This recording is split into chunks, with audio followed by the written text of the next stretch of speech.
Dira tuangazie masuala ya kisiasa. Ni kwamba baadhi ya viongozi wa Kenya Kwanza sasa wanamtaka Rais William Ruto kumteua kinara wa ODM Raila Odinga kama mgombea mwenza kwenye uchaguzi mkuu wa mwaka 2027 katika juhudi za kupata uungwaji mkono wa eneo la Nyanza.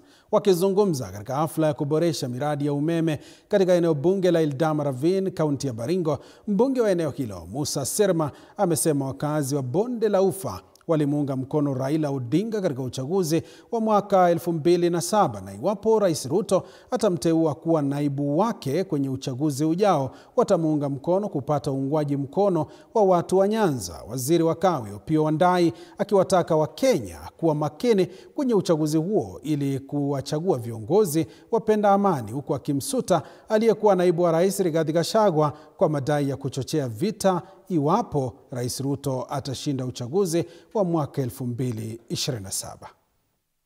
Saa hii sisi tunasema watu ya Nyanza na Rift Valley wakishikana, Kenya itatetemeka. Kenya inatetemeka kwa sababu 2007 tulikoroga mpaka tukashinda, lakini tukaibiwa. Leo ndio tuko kwa serikali, ati alafu tuko na baba alafu tushindwe. Haiwezekani. Hata kama mnataka tuweke baba akuwe vice president, bora tupate Nyanza yote, hatuna maneno. Kwa maana siku ile Ruto angekuwa prime minister.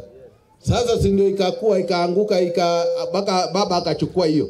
Lakini tunataka kusema unity which we want in this country is not even about Nyanza alone na Rift Valley.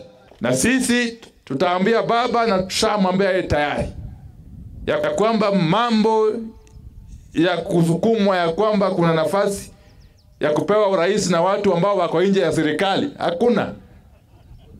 Kama uko nje ya serikali utapeana namna gani?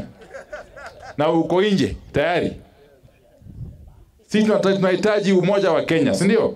Wakenya wote wawe pamoja, wasaidia serikali ya Mheshimiwa Ruto, waiunge mkono serikali iendelee kufanya kazi.